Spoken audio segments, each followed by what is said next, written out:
The story begins with our protagonist introducing himself as Toru Iban. He explains that he is part of an S-rank party led by the hero Sane. Good thing in his party, they are all childhood besties who support each other and have vowed to achieve great things together. One day, Toru is shocked to learn that he has been kicked out of the party. Confused and hurt, he watches as his childhood friends, people he had always considered like family, gather in a tavern to deliver this heartbreaking news. Nervously, Toru asks if this is some kind of sick joke or misunderstanding. Sane, the blonde leader, then replies softly, begging Toru to understand, and says he would be very sad to watch his best friend die. Still trying to process the news, Toru's girlfriend and soon-to-be wife agrees with Sane. She says she's sure Toru will die any moment now, and then points out the huge level gap between him and the rest of the team. Shocked, Toru turns to look at her and suddenly notices something strange about the ring on her finger. It's not the one he gave her. Frozen in disbelief, Toru glances at the rest of the team, Ni and Sora, and realizes none of the girls are standing up for him. That's when a crushing realization hits him. Sane had been pounding all the girls on the team, and they saw Toru as a hindrance to their fun. Toru finally realized that his so-called best friend Makanaki had been sleeping with his fiancée all along. Toru couldn't stomach the disgust he felt at that moment. Furious, Toru screamed and punched the useless Banglord right in his stupid face. The confrontation escalated as Toru angrily pummeled Sane's face with blows, while the freak just smirked, unremorseful. But just then, Ni screamed at Toru to stop the assault and then kicked him to the wall. As the fight stopped, Lisa called Toru a scum, while Ni and Sora looked at him with disgust. With anger in her voice, Lisa yelled that she doesn't want anything to do with Toru and demanded he stay far away from them. Emotionally broken, Toru left the party and walked away alone in the rain. On the deserted road, Toru cried bitterly, struggling to catch his breath while feeling like his heart was about to burst. After calming down, he reflects on his situation and thinks about the future. Checking his status screen, he sees that he has many skills, but all of them are useless. Toru also notices that his mysterious saving system skill remains unknown, even to experts, making it practically unusable. Comparing his low level to that of his former party members, Toru realizes he's nothing but a nuisance and wishes he had a skill as strong as Sane. Suddenly, a monstrous black demon dog appears before him. As the demon dog attacks, Toru charges toward the beast with his sword. After a fierce battle, he defeats it. Suddenly, Toru's ability breaks completely. His saving experience skill activates automatically, flooding his vision with multiple system notifications as his experience reaches dangerous levels. His skill levels rapidly increase to a whopping level 300, releasing all his stored power in one massive explosion. Now everything makes sense to Toru. He realizes that his saving experience skill is an automatic ability that only unleashes its power once it has accumulated enough experience to reach a predetermined level. Reflecting, Toru now understands why, despite trying harder than anyone else in the party, he still couldn't level up. Laughing maniacally, Toru decides he's going to travel the world from now on. With that, he declares he'll start by visiting neighboring countries. Soon, Toru arrives at the border town of Livio in Armand. Walking through the bustling streets, he suddenly stops when he spots a slave store on the side of the road. He remembers his former party members and feels he needs a partner he can trust. So a slave would be perfect since a slave won't betray him. Walking inside the slave store, the well-dressed proprietor welcomes Toru warmly, asking what he can do for him today. Toru tells the man he needs a slave to take into battle, but mentions his budget is low. The merchant then opens a curtain and asks Toru to follow him. Inside, Toru spots a malnourished blonde girl in a cage looking distressed, which catches his interest. However, the merchant explains that the slave girl is very sick. Even so, Toru approaches the cage and asks her name, and the girl weakly responds, saying her name is Keed. Smiling, Toru declares he will buy her, and just like that, he leaves with her on his back. Their first stop is a medical facility, where the doctor informs Toru that Keed is suffering from a rare disease affecting beast people. When Toru asks what can be done to cure it, the doctor explains that treatment requires a potion made from the heart of a dragon. With that, Toru heads into the deep forest to find the heart of a dragon. As he walks through the woods, he suddenly sees a massive black dragon overhead and wastes no time confronting the dragon.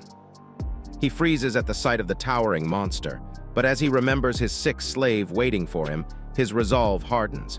Defiantly, Toru challenges the dragon to fight him. The dragon launches a devastating tail attack, creating massive destruction across the landscape, but Toru narrowly avoids the blast. As the beast opens its mouth to chew him up, Toru gets cold feet again. At that moment, he remembers his former party teammates. He vows never to be like those backstabbers and to never leave his people behind. When the dragon responds with another powerful attack, mouth wide open, Toru strikes back with his sword, slashing off the beast's head. The massive beast falls defeated, creating a huge impact crater. Standing victorious, Toru reflects on the power that comes with being level 300.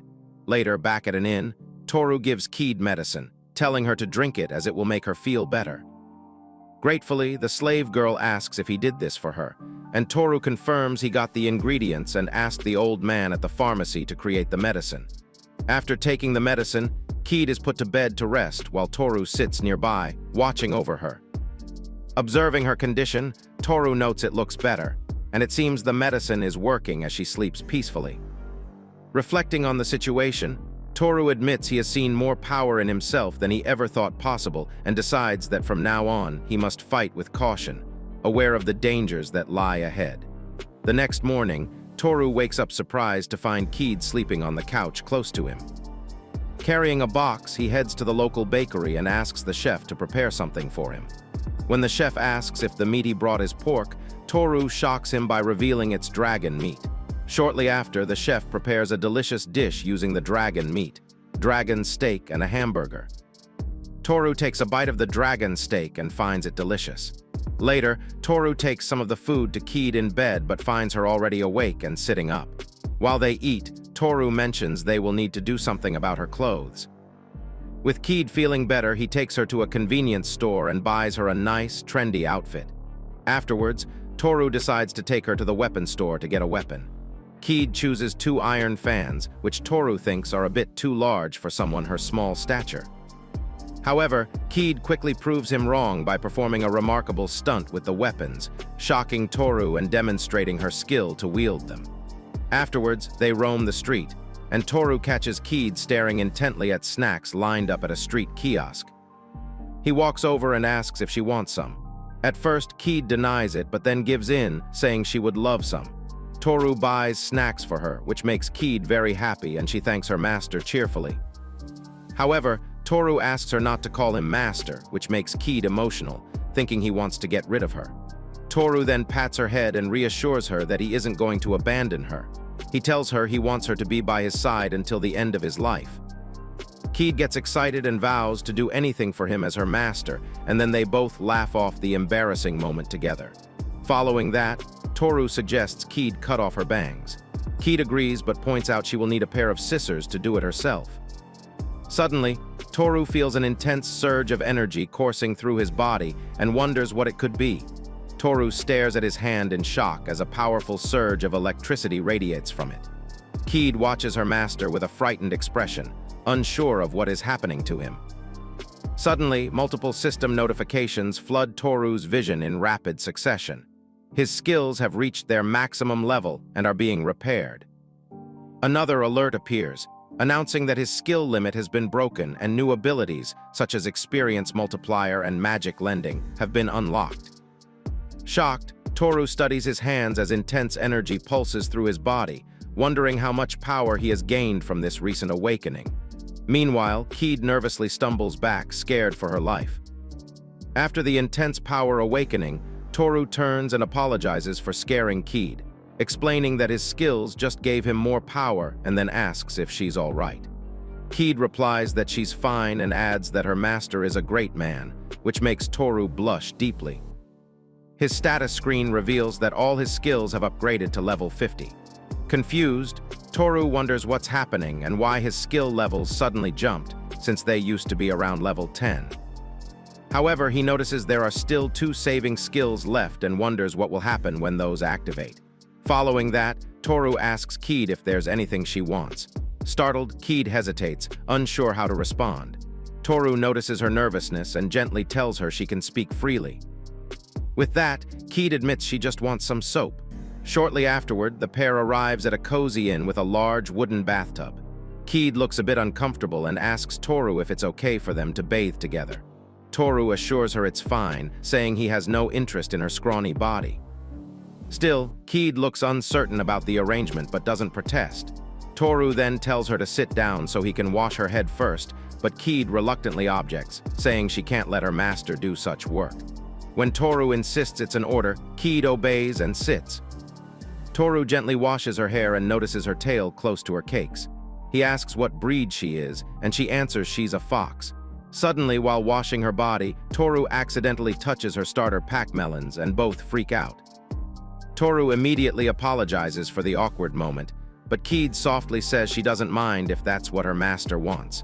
They look at each other awkwardly, but before things get more flustered, Toru flicks her forehead with his finger, causing Keed to scream in pain.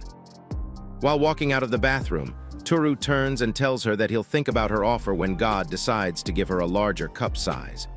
After the awkward bath time, Keed sits properly and cuts off the bangs covering her face, while explaining to Toru that they tend to get out of control.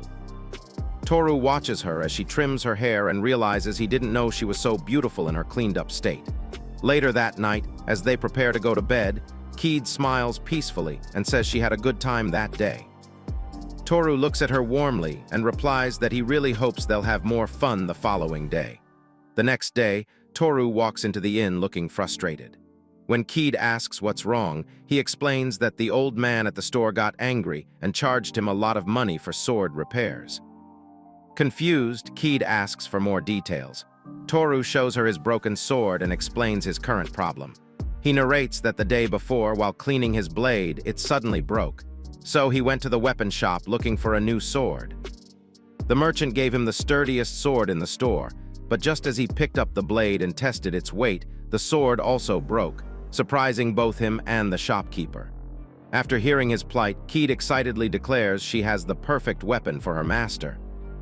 With that, she takes Toru to a magnificent ancient temple with towering columns and tells him it is the Temple of the Sacred Arms. The Temple of the Sacred Arms holds legendary weapons reserved only for chosen heroes worthy of wielding them. Climbing the grand stairs, Toru, skeptical, admits he has no idea if he can pull a weapon from the temple, but Keed reassures him, confident that he can. Inside, Toru marvels at the vastness of the temple. Keed explains the temple was said to be built by the gods and that there are 2 steps to claim a sacred weapon. First, to open the locked door, and second, to remove the weapon from its pedestal. Standing before a massive, ornate door without a handle, Toru wonders how he's supposed to open it. Keed then suggests he try touching the door. When he does, the door slowly opens with dramatic force. Keed excitedly congratulates Toru, telling him he has passed the first step. As they walk deeper inside the sacred chamber, Toru stares in surprise at the legendary sacred sword embedded in its pedestal. He notes that it's a one-handed weapon and remembers the legend that the sacred arms change size and shape to adapt to their chosen owner. Wasting no time, Toru grips the sword's handle and tries to pull it from the pedestal. The blade gleams with divine power as mystical energy swirls around him. With incredible effort, he successfully extracts the sword and Keed congratulates him on the achievement. Toru blushes, admitting that without her knowledge of the temple, he would have been left weaponless. But Keed disagrees, proudly saying her master would have come here eventually since he's the chosen one. Toru becomes flustered by the compliment, recalling how rarely he received praise, even from his former girlfriend, Lisa. Excited, Keed asks if they can now go on adventures together, and Toru says yes.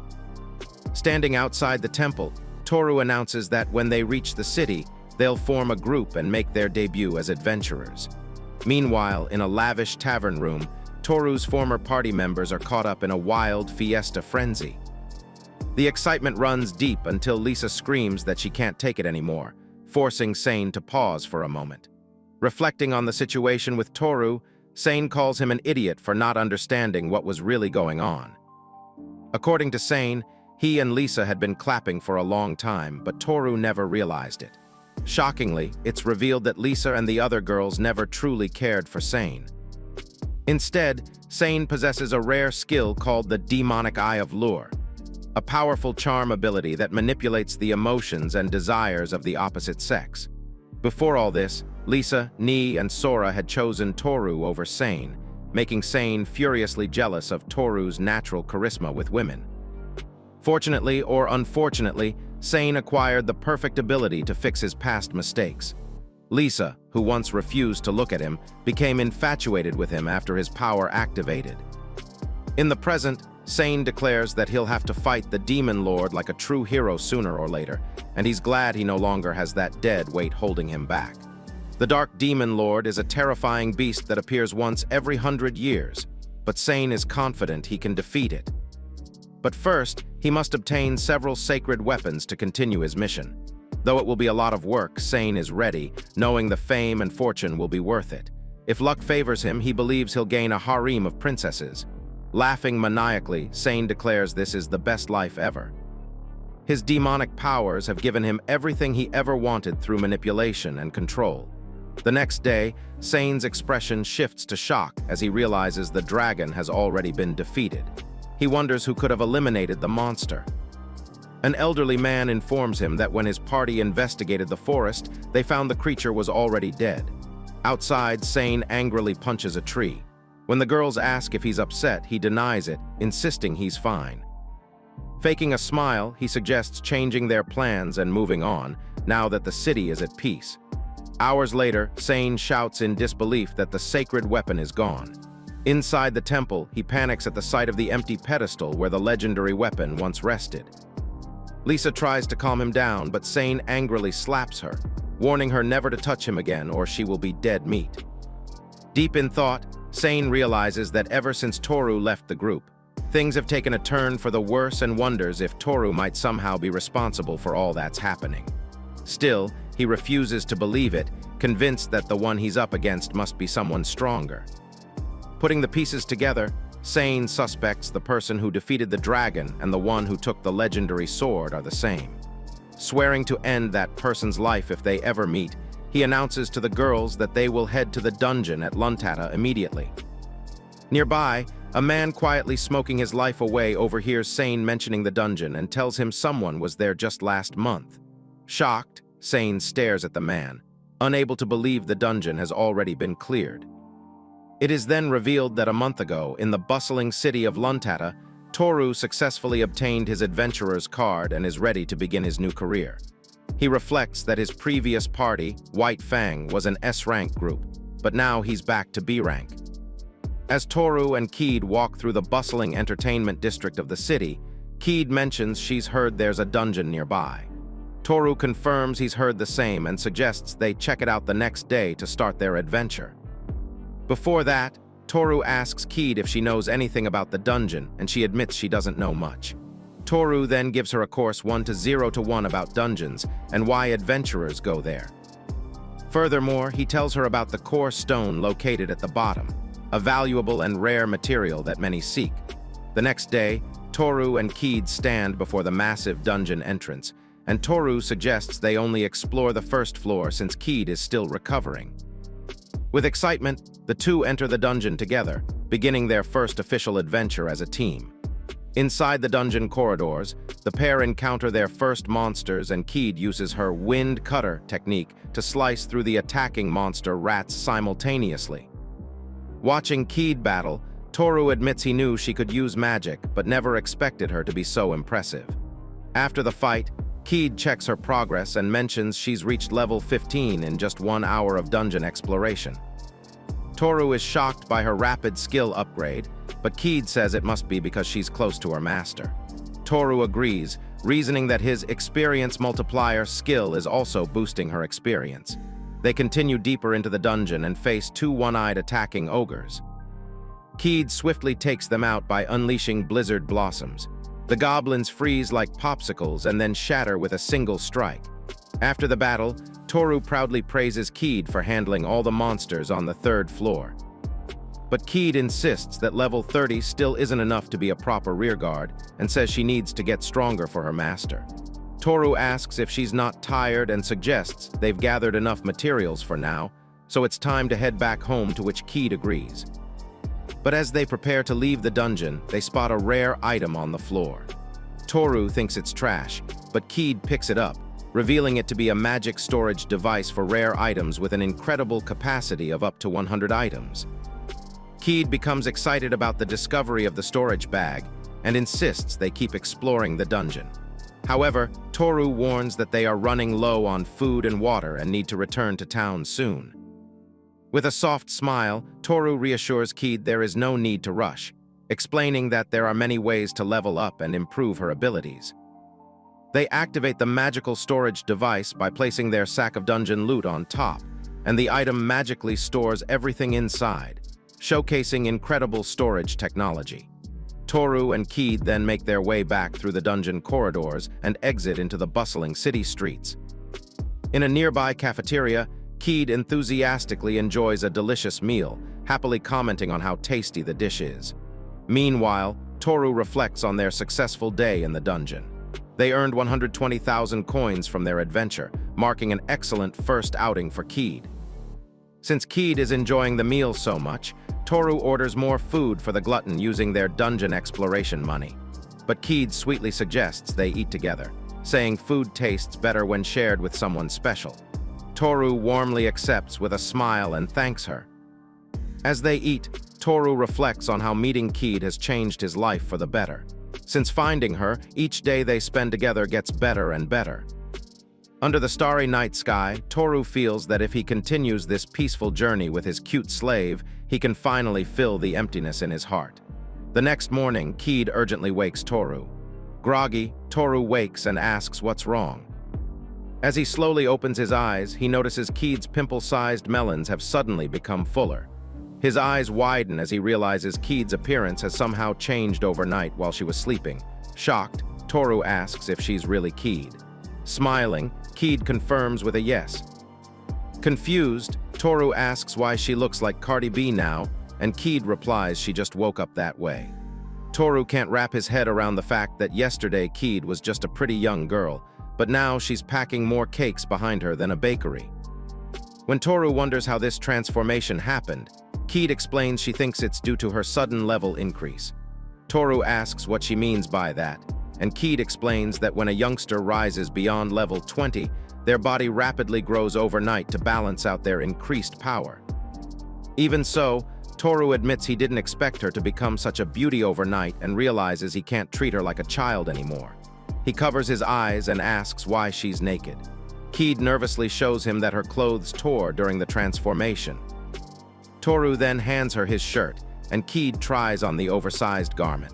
She says it looks a little big for her, and Toru agrees while pointing out that she'll also need to put on pants too. With that, Toru takes her to a nearby clothing store and picks out a nice outfit that highlights her juicy curves.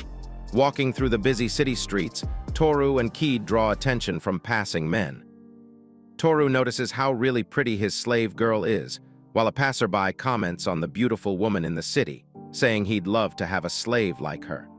As they head toward the dungeon, Keed assures Toru she will earn a lot of money for him as well. However, Toru tells her he still has some money left over from when he defeated the dragon, and says they'll just focus on leveling her up for now, which makes Keed really excited.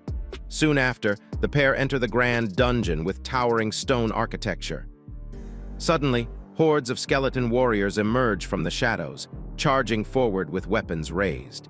Keed quickly launches her devastating attack called Aerial Blast, and the powerful wind magic sends all the skeletons flying through the air.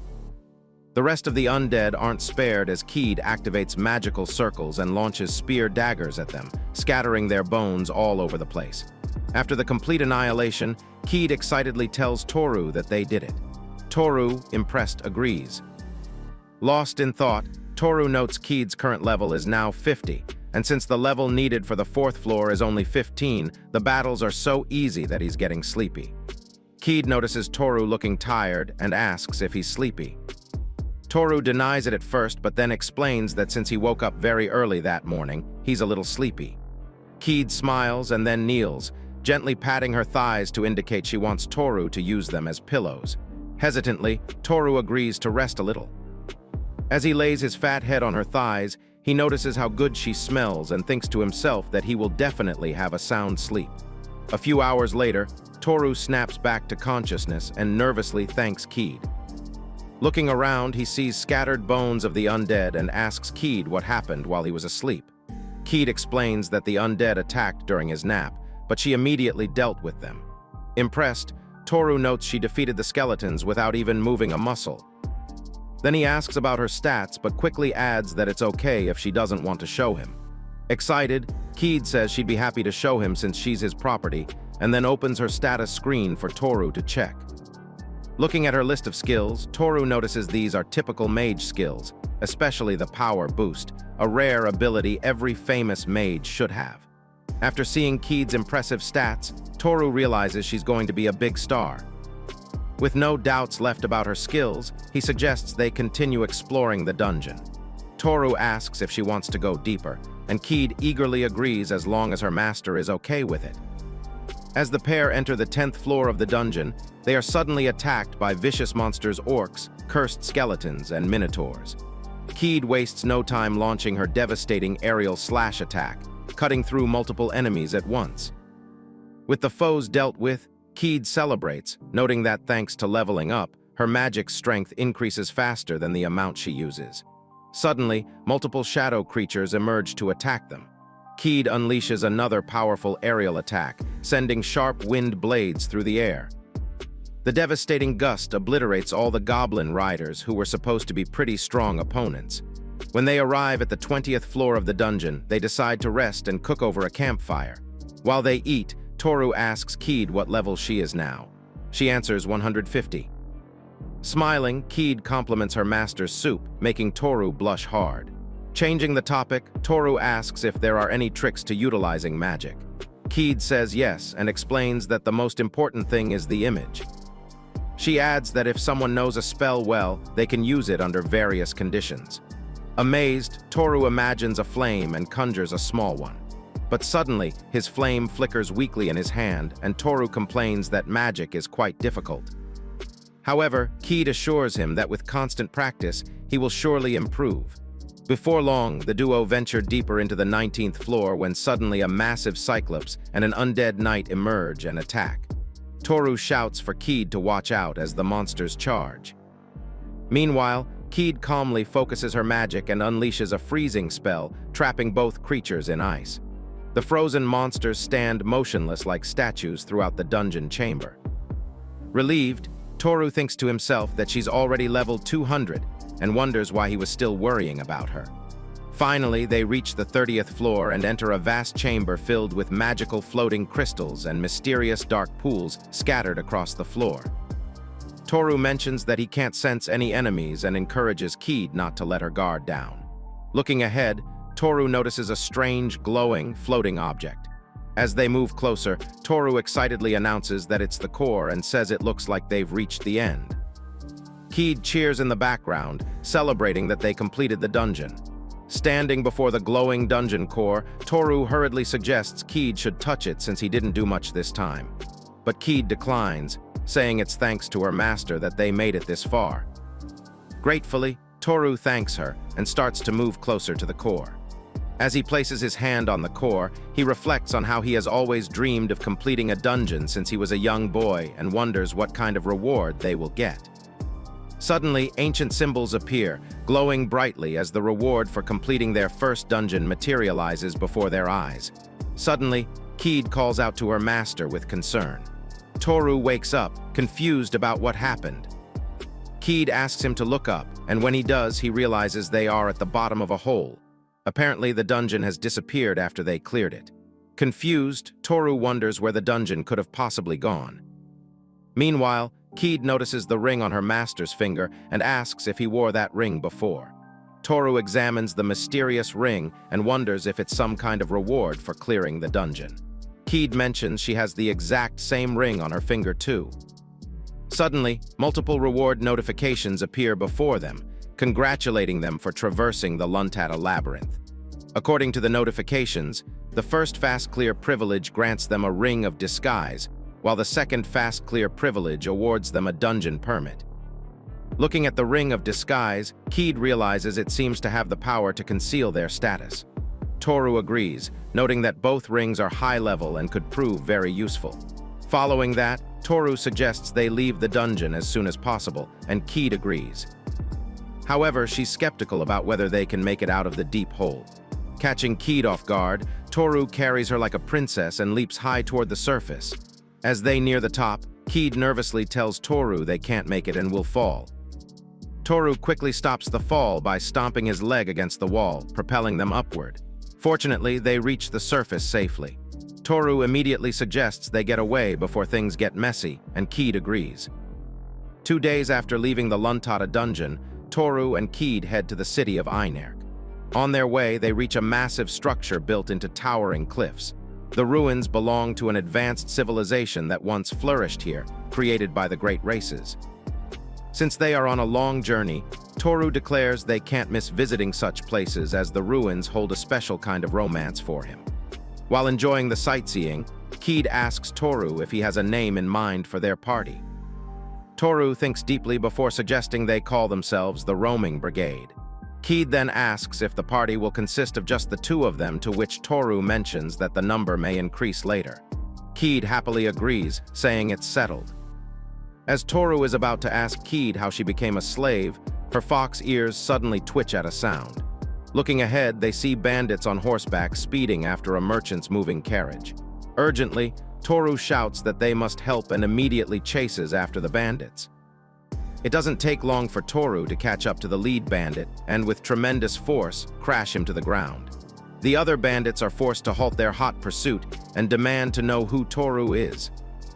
The remaining bandits charge at him with murderous intent, but Toru calmly unleashes a powerful technique, sending all the attackers flying through the air with one devastating blow. 2 other bandits hiding in the bushes take advantage of Toru's distraction and shoot arrows at him. But Keed quickly intercepts the attack, deflecting the arrows with ease. Approaching the scared bandits, Keed declares they are no match for her and ends their lives instantly. Checking on the merchants in the carriage, Toru asks if everything is okay. A grateful, pretty young woman emerges, saying she doesn't know who Toru is, but thanks him for saving them in such a dangerous situation. She introduces herself as Marianta, daughter of Count Rhoda. In turn, Toru introduces himself as an adventurer, and Keed waves enthusiastically as she's presented as his slave. Just after the introduction, Marianta eagerly grabs Toru's hands, insisting he follow her to her mansion as a way to show her gratitude. Before Toru can respond, she drags him and Keed inside her carriage and they set off. Inside the carriage, Marianta suggests they stay at her mansion for the night. Nervously, Toru says he can't impose that much, but Marianta insists she's fine with it. Toru admits he doesn't mind, but asks what Keed thinks. Keed declares she'll go wherever her master goes. Looking ahead at a sprawling city with impressive architecture stretching across the landscape, Marianta announces they've arrived at NTR'd. They soon arrive at a magnificent mansion with elaborate gardens and fountains, showcasing wealth and nobility. Inside the luxurious entrance hall, a butler welcomes Toru. Toru looks around, impressed by the opulent surroundings. Marianta calls the butler Sebas and asks about the whereabouts of her father. With Marianta gone in search of her father, a maid with a Karen haircut approaches Toru and Keed. She introduces herself as Yorara, Marianta's personal servant, and says she will take them to their rooms. She shows Toru to his luxurious guest accommodations and politely asks him to enjoy his stay. The moment Yorara steps out, Toru bounces on the soft bed, delighted by its comfort. Suddenly, Marianta unexpectedly enters the room and asks if Toru is really excited now, catching him off guard. Marianta offers to show him around the city and asks if he's available. Embarrassed, Toru replies that he was just thinking of going outside. With that, they explore the ancient ruins and historical sites around the city. Walking through the city streets, Marianta points to a store and tells Keed it's known for delicious sweets. Keed gets excited and asks Toru if she can go, and Toru reluctantly agrees. With that, Marianta and Keed head off happily to the sweet shop, while Toru watches them with satisfaction, noticing how close they've become. After shopping for sweets, they return, happy from the experience. As they continue sightseeing, Marianta shows Toru a huge statue of her father, the lord of the city. She explains it was built by the townsfolk when her father was younger. Suddenly, the ground beneath them shakes violently. People scream, calling out that it's an earthquake.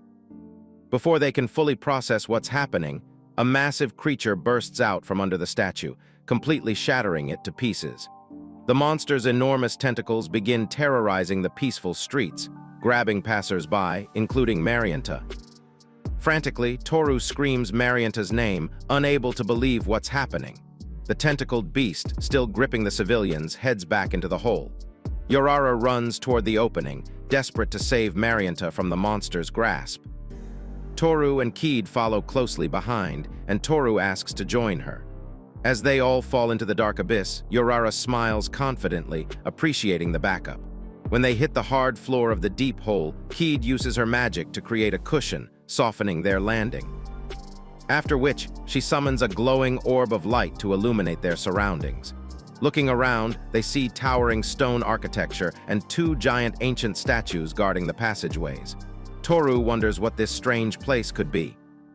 Urara explains that it's an underground ruin, the very foundation upon which the city was built. Suddenly, Keed calls Toru's attention to the presence of mucus in the surroundings. They wonder if the mucus is from the monster that kidnapped Marianta, and think that if they follow the trail, they might catch up with it. With that, the team moves through the winding underground passages, following the mucus trail, ready for whatever dangers await them in the depths below. Using her animal instincts, Keed heightens her sense of smell to track Marianta's scent in the musty air. While running, Toru almost gets his head bitten off by a disgusting monster, but Urara quickly stabs the creature's head to save him. Soon after, Keed announces that the scent is getting closer. They arrive at a foggy bridge with a giant closed door ahead. Suddenly, they are confronted by a group of disgusting horned creatures, and their leader praises Toru for making it this far into his domain. Laughing, the demons threaten to do terrible things to all the girls in Toru's team while mocking humans as really stupid. Keed then approaches Toru and says she will make a path for him. Without wasting time, Keed creates ice walls along the bridge, splitting the demons apart with precise strategy. Urara urgently urges Toru to go save Marianta, while Keed insists he leave the rescue to them. Toru agrees, declaring he's counting on them as he charges forward with determination. A group of demons attacks Toru with murderous intent, but he strikes back with incredible force, sending them flying as his sacred sword cuts through them with devastating power. With a single punch, Toru shatters the closed door and faces the massive tentacled demon with Marianta and other citizens still trapped in its tentacles. The demon, with a garbage face and tangled beard like a bird's nest, grins widely and mocks Toru, calling him food for his pet. Toru coldly asks if the creature is responsible for all the chaos, and the monster confirms it. Toru demands to know the demon's motives for attacking the city. The demon smirks again and says that since Toru seems kind, he'll share a story. Before he can speak further, the demon flicks his finger, and Toru is immediately ensnared by his tentacles. As Toru struggles to free himself, the demon reveals that the city is connected underground to another, making it easy to defeat both. However, the creature explains that first, he must eliminate the lord of the city before continuing with his plan. Still struggling, Toru asks if the demon kidnapped Marianta to keep the count under control. The demon smirks and confirms it. He shows Marianta wrapped in his tentacles, completely at his mercy, and explains that taking a pretty girl hostage keeps the situation under control. With an evil laugh, the monster declares he will be the one to end Toru. Suddenly, Toru rips the tentacles apart with his sacred sword, freeing himself and boldly claimed to be the protector of the town. The monster is surprised to see Toru free. He curses and launches massive explosions throughout the chamber to keep Toru at bay. The monster threatens that if Toru gets any closer, he will ensure Toru becomes nothing but dust. Unrelenting, Toru moves forward. The monster growls, saying Toru made the wrong choice. He unleashes a magic circle, summoning multiple bombs that surround Toru. Activating its grenade splash ability, the demon triggers a series of explosions that shake the entire underground structure, sending debris flying. The demon laughs triumphantly, declaring humans can't survive such a devastating attack. To his utter shock, Toru stands firm amidst the rubble and asks if the monster is satisfied with the destruction. The demon cannot believe his eyes. He calls Toru a monster for surviving the powerful blast. He activates the grenade splash again, causing another massive explosion. Yet Toru walks steadily closer through the chaos like a gigachad. Frightened, the demon realizes Toru is the hero spoken of in prophecy. Before the monster can react, Toru slashes its beer-bellied torso in two with a fierce strike. As the demon's body divides, Toru calmly declares himself just a normal warrior. As the dust settles, Urara tends to Marianta, who is finally waking up from the underground ordeal. Groggy, Marianta asks what happened and recalls being kidnapped. The townspeople gather around, overjoyed that she has returned safely. Just then, Toru arrives with Keed, relieved to see Marianta is all right. After hearing the full story, Marianta asks who saved the town from the terrible creature, wondering if it was her father. Urara answers that Toru and Keed were the heroes who rescued her. Marianta is shocked to hear this. Meanwhile, Urara bows to Toru thanking him for his help, but he modestly asks her not to. Still, the entire town expresses their gratitude, thanking him for saving their star girl. Flustered, Toru struggles to hide his embarrassment. To make matters worse, Marianta jumps on him with her soft plots and thanks him for saving her life and protecting the people of the city. Later on, as they arrive at the Rhoda's grand mansion, Marianta runs to embrace her father, Lord Rhoda, while Keed praises her master for his impressive defeat of one of the Demon Lord's generals. Toru is surprised to know that the ugly tentacled dude with beards is a Demon Lord's general. Just then, Count Rota notices Toru and Keed talking and approaches them. He formally acknowledges Toru as the adventurer who saved his daughter and expresses his deep gratitude, not once but twice, for the heroic rescue mission. Marianta interrupts and asks her father to give Toru a reward.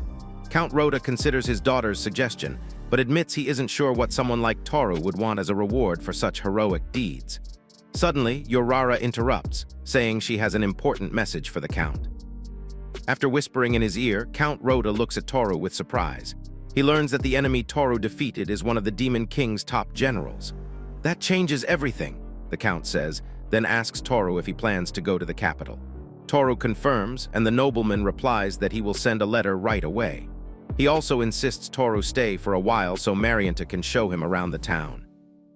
Later, inside the house, they enjoy a lavish feast with multiple courses laid out on elegant tables. Marianta savors the gourmet meal and says the food is delicious.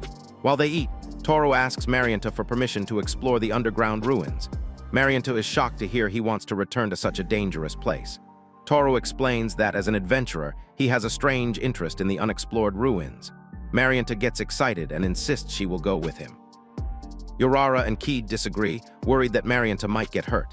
But Marianta assures them she won't be a burden and begs to join the expedition. Seeing Marianta so determined, Keed reluctantly agrees. Toru then instructs that Keed and Urara will accompany Marianta to protect her while he takes the lead and removes any obstacles. The following morning, as they prepare to leave the mansion, Marianta apologizes for any delay, dressed in heavy knight armor. When Toru asks why she's wearing such a costume, Marianta explains that her father insisted she wear it for protection. Toru apologizes for going against Count Rota's wishes, but tells her she can't wear such heavy armor in the dungeon. Marianta agrees to change and soon returns wearing a simple overall, which Toru finds much better. With that, they venture into the underground ruins through the proper entrance gates this time. Since they have already explored most of the first and second floors, they decide to go beyond the second floor. Before starting, Toru warns that they will be entering dangerous areas today. However, since Marianta's safety is paramount, only he will enter the most dangerous places. They agree and start the exploration. Suddenly, Keed catches the scent of demons ahead in the ruins and reports this to Toru, who asks her to appraise the threat. Using her appraisal skill, Keed assesses the monsters ahead and realizes there is a huge mushroom-type creature that could pose a significant threat. So they decide to approach the area with extreme caution. As they move closer to the zone, they discover ancient magical vines pulsing with powerful poison. Marianta suggests it's better they stay back, but Toru tells the group to wait while he scouts ahead alone. Keed expresses concern for his safety, but he insists he'll be fine since he's level 300 and also has an antidote. So she asks him to be careful. Marianta grabs his hand, pressing her plumpy apples against it, and insists he does nothing rash. Toru assures her he will be careful, then ventures deeper into the poisonous zone. Suddenly, mushroom creatures emerge from the ground, attacking with spore clouds. Toru faces multiple fungal monsters as they launch coordinated assaults. But he unleashes a massive attack that obliterates all the mushroom monsters instantly. Explosions ripple throughout the chamber as Keed and Marianta watch in amazement. The creatures seem to be guarding something important in this chamber.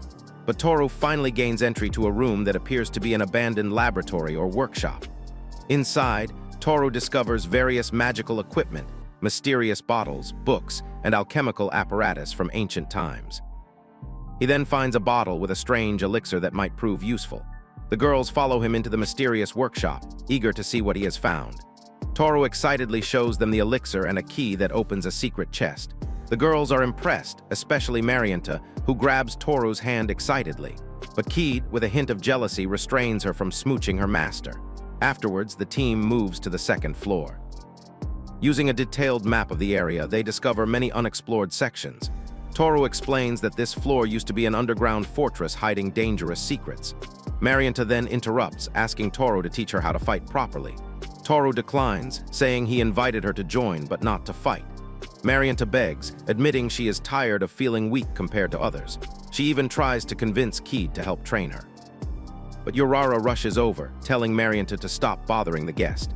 Marianta then explains to Urara that she wants to become stronger to help her father in the future. Initially hesitant, Urara agrees to train Marianta after seeing how desperate she is. Suddenly, a massive spark of electricity crackles around Toru. Multiple system notifications flood his vision, announcing new title acquisitions. He gains titles such as the Job Thief, Minotaur Slayer, and Dragon Knight. Experience value alerts show he has reached maximum levels and earned several rank increases. Outside, a radiant light pierces the sky, signaling the emergence of Toru's powers. The townspeople see this light and wonder what is happening. One man says it's lightning, but another reminds him that the sky is completely clear. Meanwhile, deep within the underground ruins, massive explosions shake the ground as Toru powers up. Toru, overwhelmed, asks why this has to happen now. Suddenly, multiple system notifications flood his vision across the shattered floor. The notification states that his skills have reached maximum effectiveness and are being upgraded automatically. After the intense power-up, Toru apologizes for scaring them all, explaining that his abilities have changed significantly. He checks his status screen and notices that, although his level remains at 300, several new jobs have been added. Keed studies his stats and is amazed by his multiple high-ranking jobs and superior stats. She examines each job classification closely and gives Toru a detailed description. She explains that the warrior job enhances physical abilities. The Dragon Knight offers mount skills and dragon weakening powers. Master Tamer grants anti-demon skills, and Great Thief provides treasure hunting abilities. When Toru asks about the Imitator job, Keed admits the icon looks blurry, so she can't rate it properly. This causes Toru to wonder if the Imitator job might be a dangerous one. As they prepare to descend to the next level of the underground ruins, Marianta and Urara ask if they can join Toru's party. Insisting, Marianta pleads with Toru to let them become members as long as he's in town. Toru hesitates at first, saying it isn't necessary for them to join, but later agrees, which excites the girls. The team continues their journey, exploring deeper into the ruins. Just then, they encounter gargoyle-like creatures crawling along the temple pillars and corridors. These ugly beasts start attacking from every corner, barring razor-sharp teeth.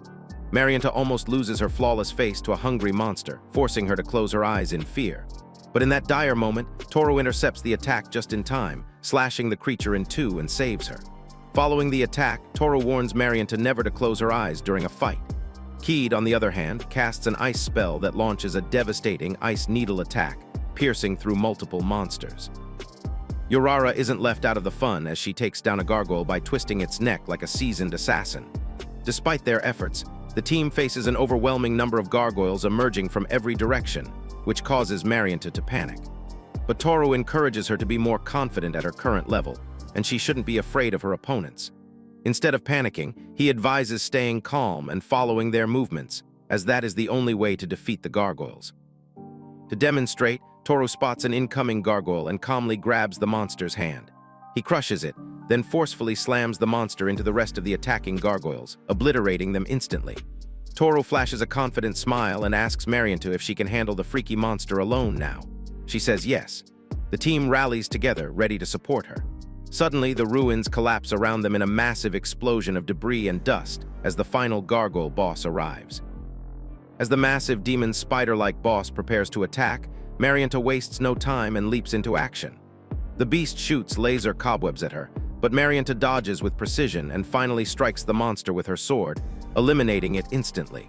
With the final boss defeated, Marianta celebrates excitedly while Toru congratulates her on taking down the huge monster all by herself. She beams with pride. She also discovers that, thanks to her impressive performance, she has leveled up to 36. Urara mentions that she started at level 50 but is now level 70. The girls get hyped to keep going, but Toru warns them not to be too hasty. Meanwhile, Keed suggests they head back to the surface. Toru thinks about it and agrees she's right. When he asks Marianta and Urara if they're ready to leave, the girls insist on exploring the unexplored areas. To please them, Toru agrees, and together they venture deeper through narrow stone corridors. Suddenly, Toru announces they've reached a dead end as a massive sealed wall blocks their path. As Toru examines the mysterious wall more closely, he finds it kind of strange. He places his hand on the wall and starts to get the feeling that it's more of a demarcation than a dead end. Toru gives the wall a hard knock and it begins to crumble. Using his hand, he draws a deep circle on the wall and it opens. Stepping inside, Toru discovers a hidden room. There he finds a sword and is amazed that the ancient weapon shows no trace of rust, even though it was made long ago. While staring at the incredible sword, Keed calls his attention to her own discovery. Keed shows Toru two mysterious objects on display and says she thinks they are eggs. To be certain, she decides to appraise them. After the appraisal, she speculates that the objects are summoned beasts. Keed explains that summoned beasts are artificial creatures created by an ancient race. They were mainly used to assist with daily tasks and could provide support during combat, depending on the creature type. For now, they have been stored for long-term survival, but can be awakened by pouring magical power into them to activate their dormant systems. Toru finds this interesting and declares he wants to try awakening one. As he grabs one of the eggs, it starts to emit a bright light as Toru imbues it with enough magical power. Realizing nothing is happening, Keed informs Toru that the egg has been dormant for a very long time.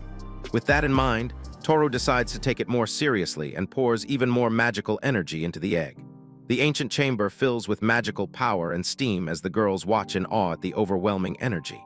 Space seems to distort, and it feels like they're standing on water. As the egg starts to glow, Toru senses it's ready. He uses his blade to draw some blood to properly activate the contract. When a drop of his blood touches the mystical egg, it immediately hatches. Toru and Keed stare in wonder as the creature inside begins to emerge. When the creature finally breaks free, they're shocked to discover it's actually a fluffy, cuddly beast with a single large eye that makes cute sounds. Toru wonders what kind of monster the creature is, but to Keed, the adorable beast looks pretty cute. Suddenly, the fluffy creature makes soft sounds and floats up, picking Keed up. Toru is stunned to see that it can carry people despite its size and structure. He reasons it's perfect for transport, while Keed suggests they give the creature a name. After a brief moment of thought, Toru excitedly suggests calling it Panda, and Keed agrees, saying it's a beautiful name. Marianta also comments on how lovely the creature is, and the girls crowd around Panda, clearly liking it. Before leaving the underground that day, Toru takes the second strangely shaped egg, eager to find out what's inside. Later that evening at the mansion, Toru and Keed examine the various bottles of medicines and elixirs brought from the underground. Just then, Rhoda enters and is shocked to see the rare elixirs. Stunned, he explains that it's an ultra-rare elixir he's never seen before. He notes it isn't commonly sold and suggests they sell it at an auction. The old man points out there's an auction in the royal capital meant for nobility and rich merchants, and recommends they go there. Toru considers the suggestion as bundles of cash appear before them. Count Rhoda then reveals that the massive payment of 500 million coins is for the relics he bought from Toru. The next morning brings another lovely day for their adventure. Toru notes it's been a few days since they arrived at the mansion, and they've spent the last couple of days exploring ruins and hunting demons.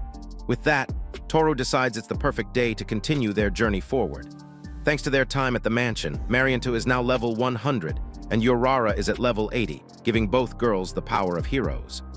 As Toru walks outside the mansion, Keed cheerfully greets her master while carrying Panda, who floats alongside her.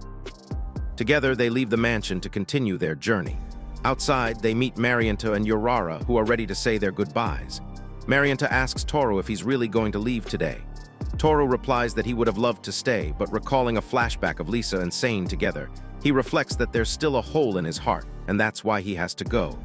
He also mentions receiving a letter from the Count, and that he must attend the auction in the capital. Marianta sadly admits she's very jealous of Keed. She says if it were possible, she'd want to leave home and see the world. Gazing toward the distant landscape, she expresses her desire for adventure and the fun that comes with it. While watching Marianta smile, longing for adventure, Toru understands that she is the daughter of a noble family and will have to marry sooner or later. She won't be able to choose who she marries and will be sheltered, like a bird in a cage, until her time comes. At the mansion entrance, Toru thanks Marianta and her father for everything.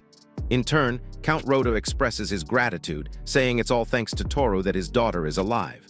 Nearby, Urara and Marianta stand quietly, both looking emotional about the departure. Toru promises they'll meet again and tells them not to be sad, but Marianta feels overwhelmed with sadness just thinking about Toru and Keed leaving. To cheer her up, Keed hugs her and reassures her they won't forget her, promising they'll come to see them again. Hearing this, Marianta cheers up, though she admits she's really jealous of Keed. Standing before the grand mansion with everyone gathered, Toru and Keed bid farewell as they prepare to begin their next adventure. The Count and his household watch as they walk down the beautiful garden pathway, leaving the mansion behind. Meanwhile, in the city of Luntata, Sane and his companions are shocked to discover something terrible. Looking at the massive crater where the dungeon once stood, Sane wonders in disbelief where the dungeon has gone. A man passing by informs him that the dungeon disappeared a while ago. Also, Sane recalls that a dude earlier had told him someone reached the dungeon and completed it before them. Realizing the truth, Sane bites his finger in anger, declaring it was all a waste of time since this dungeon was where he planned to make his debut as a hero. Sora tries to calm him down, but Sane unleashes his frustration on her. He grabs her by the neck, choking her, and demands the hag not touch him. The confrontation escalates quickly as Nee and Lisa try to intervene, telling Sane to stop. Still, the maniac continues choking her while the girls warn that Sora will die if he doesn't let go. When he finally releases her, a crowd has gathered, labeling him a horrible man and suggesting they call the soldiers. Sane realizes this bad public image isn't befitting a hero. Looking at the girls, he knows mistreating 3 women will ruin his reputation. He wonders if the effects of his brainwashing are wearing off. Desperate to regain control, Sane activates his demonic eye power again, and the terrifying force instantly takes hold of the girls. Regaining control of them, Sane angrily orders his manipulated party to follow him, and they obey instantly. Later, Sane and his brainwashed girls sit among ancient stone ruins, contemplating their next move. Lisa suggests it would be better to return to their country and start fresh with a new route. When Sane asks why, she explains that since their whole plan depends on him obtaining the sacred sword and they keep failing, it won't be safe to continue the fruitless mission. Sane thinks about Lisa's suggestion and admits she is right. But he still refuses to accept defeat, insisting he won't endure that shame. Looking at a detailed map, Sane explains that there are still other sacred swords on the road to the city of Armand, and all he has to do is get one. Meanwhile, Nee mentions there might be some great unexplored ruins in Einarch and suggests they could go there, find treasure, and make their debut as heroes. The group considers this new plan as their next opportunity, and Sane agrees, declaring they should do it. The party decides to pursue this alternative route, which leads them to Count Rota's mansion. There, Count Rota delivers disappointing news. The ruins have already been explored, and there's nothing left worth searching for. Shocked, Sane desperately asks who explored the dungeon, and Rota tells him it was the Maniou Brigade. Just then, Marianta walks into the conversation to see her father's guests. The moment Sane lays eyes on her, the simp notices how beautiful she is and loses control. He stares at her humongous milkers and starts drooling like a pig, wishing he could make her his. To make that happen, Sane activates his demonic eyes of seduction, aiming to brainwash Marianta. But suddenly, something unexpected happens. His powerful mind control magic meets strong resistance, and he starts bleeding from the eyes.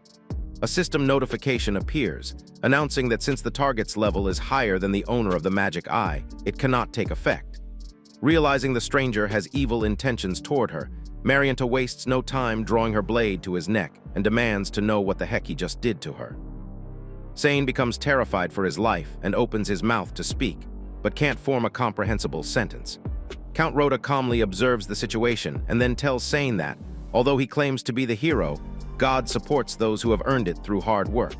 Confused, Sane desperately asks if the Count means that this adventurer might be more favored by divine powers than he is. The Count replies that it's hard to say, but one thing is sure. The hero had the strength to make everyone believe and the purity of heart. With that, Count Rhoda tells the false hero he no longer has anything to do there and orders him to leave his mansion before he gets hurt.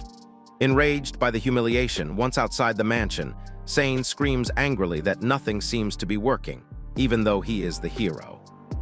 Lisa still believes they should return to their country, but Sane refuses, saying he won't leave behind the sacred sword.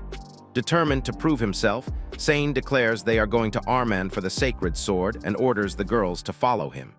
He angrily vows to get the sword and become the man he once was, the perfect man who had everything under control. Meanwhile, in the deep forest, Keed unleashes her devastating icicle rain attack on a group of wyverns. Toru calls for his new pet, Rasuk, to join the fight as massive explosions rock the battlefield. The snake-like beast moves with precision and lightning speed, impaling the attacking dragons and finishing them off. After such an impressive performance, Toru commends his new pet for a job well done. With the battle over, Keed admits she can't believe there's actually a beast inside the second egg. Toru replies that Rasuk looks more like a fighter compared to their fluffy friend Panda, and is surprised to see just how powerful these summoned creatures truly are. Suddenly, Toru notices Keed talking to Panda and asks if she can understand what the creature is saying. She admits she doesn't know how to explain it, but somehow she can comprehend the creature's communication. Toru also notices that both beasts are talking to each other. As they set up camp, Toru complains of hunger and suggests they prepare food.